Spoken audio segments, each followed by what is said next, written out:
जय माता दी। आप सभी भक्तों को प्रेम पूर्वक जय माता दी। हर हर महादेव।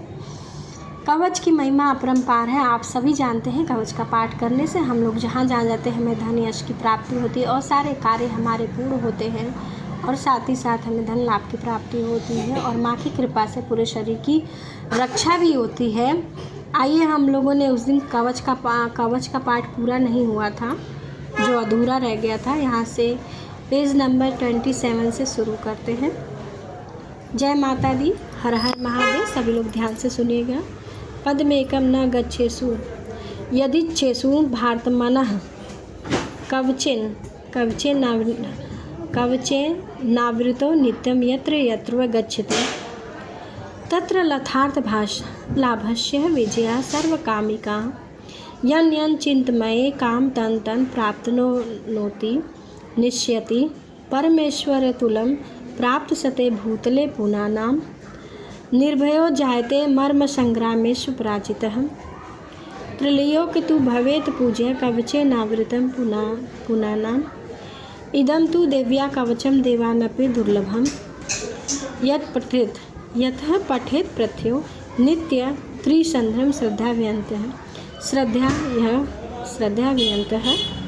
दैवी कला भवेत् तस्य त्रिलोक्ष पराजितः जीवेद वर्षांत संग्रामेश मृत्यु विवर्जितः। यदि देखिए, इसमें जो है आपको इसमें संस्कृत बताया, इसके बाद आपको हिंदी बताती हूँ संस्कृत का मीनिंग हिंदी में क्या है, ताकि आप सबको अच्छे से समझ में आए। यदि आप अपने शरीर का भला चाहते हो, तो अपने शरीर के मतलब हर अंग का मतलब चाहते हो, आपके शरीर के बाहर जाने पे कितने लोग का एक्सीडेंट हो जाता है, गिर जाते हैं, कुछ भी हो जाता है। इसलिए कवच का पाठ करके जाने से उसको कुछ भी प्रकार का हानि नहीं होता है। यदि आप अपने शरीर का भला चाहते हो तो मनुष्य बिना कवच के कहीं भी एक पग भी ना जावे। कवच का पाठ करके ही यात्रा गई। कवच के द्वारा सब ओर से सुरक्षित मनुष्य जहाँ भी जाता है वहाँ उसे धन लाभ होता है तथा संपूर्ण कामनाओं की सिद्धि करने वाली विजय की प्राप्ति होती है। यह जिस जिस अभिष्ट वस्तु का चिंतन करता है उसको निश्चय ही प्राप्त हो जाता है। कहने के भाव है, आपके मन में जो भी आप चीज़ की इच्छा है, जो उचित है आपके लिए और आपके परिवार के लिए, वही इच्छाएं पूर्ण होती हैं। वह पुरुष इस पृथ्वी पर तुलना रहित महान ऐश्वर्य का भागी होता है और कवच से सुरक्षित मनुष्य निर्भय हो जाता है। युद्ध में उसकी कहीं भी पराजय नहीं होती। वह तीनों लोकों में पूजनीय होता है। देवी का यह कवच देवताओं के लिए दुर्लभ है। जो प्रतिदिन नियम पूर्वक तीनों संध्या के समय श्रद्धा के साथ इसका पाठ करता है उसे दैवी कला प्राप्त होती है। कहने का भाव है कि माँ की महिमा इतनी ज़्यादा है कि देवता लोग भी तरसते हैं कि हम लोग भी इसका पाठ करें, माँ का गुणगान करें, भक्ति करें। उन लोग के लिए भी असहाय है।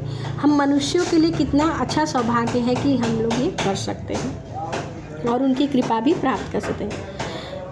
कवच देवताओं के लिए भी दुर्लभ है। जो प्रतिदिन नियम पूर्वक तीनों संध्या के समय श्रद्धा से इसका पाठ करता है उसे दैवी कला प्राप्त होती है तथा वह तीनों लोकों में कहीं भी पराजित नहीं होता है।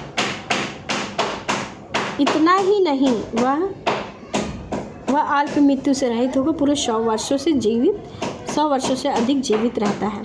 कहने का भाव ये है कि बहुत से लोग जो पूजा पाठ नहीं करते, कवच नहीं करते, तो बीच में ही अल्प आयु को प्राप्त हो जाते हैं। इसलिए आप ऐसा ना करिए, कवच का पाठ कीजिए जिससे आपको जो है पूर्ण आयु 100 वर्ष से अधिक भी अपने परिवार के साथ जी सकते हैं और बिना किसी कष्ट के आपको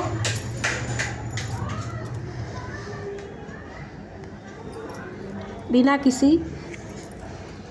किसी रुकावट के आप जो है कवच का पाठ कीजिए, उनकी महिमा का गुणगान कीजिए। कवच करके जाइए ताकि पूर्ण रूप से सुरक्षित रहे आपका शरीर, आपके परिवार भी सुरक्षित रहे। अपने प्रियजनों के लिए भी कीजिए। नश्यति व्याधः सर्वे लूता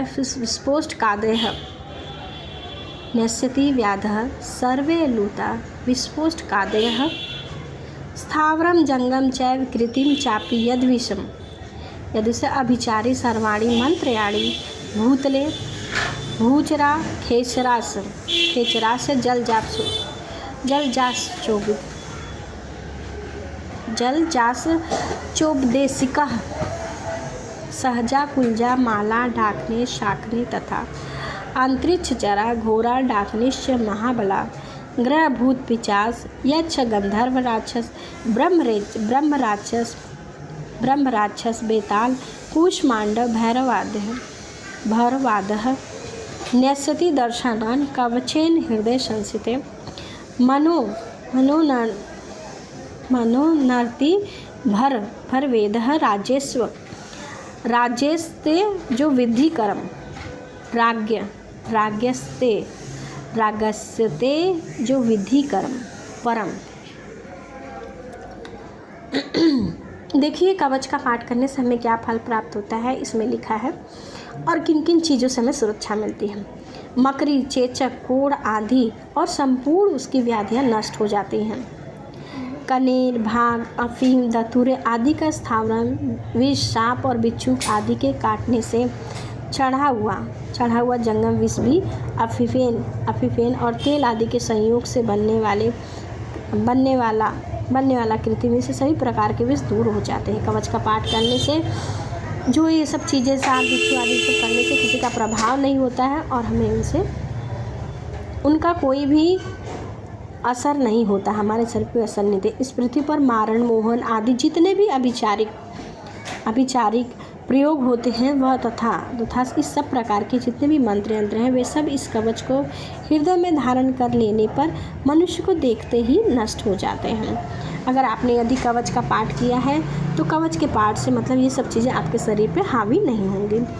ये ही नहीं, पृथ्वी पर विचरने वाले ग्राम देवता, आकाशरी देव से जल के संबंध में प्रकट होने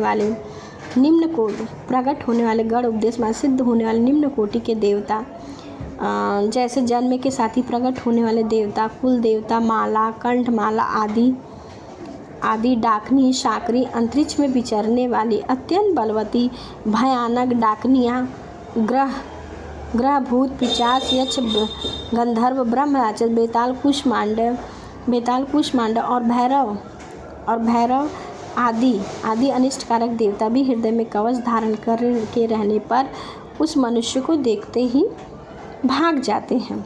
कवचधारी पुरुष को राजा के समान वृद्धि प्राप्त होती है और वृद्धि प्राप्ति हुआ कवच मनुष्य के तेज की वृद्धि करने वाला उत्तम है। कहने का भाव ये है, कवच का पाठ करने से जैसे कोई भी इंसान है उसको देख के उसको प्रभावित हो जाएगा, वो सामने से उसकी मदद करने के लिए आ जाएगी। ये है कवच का प्रभाव। कवच करने से जो माँ होती है उनके प्रभाव से सब उनके ऊपर और उस सामने वाले मनुष्य को प्रभावित हो जाए, उसकी रक्षा के लिए भी और उसका कोई भी मदद करने के लिए भी सामने से तैयार हो जाते हैं।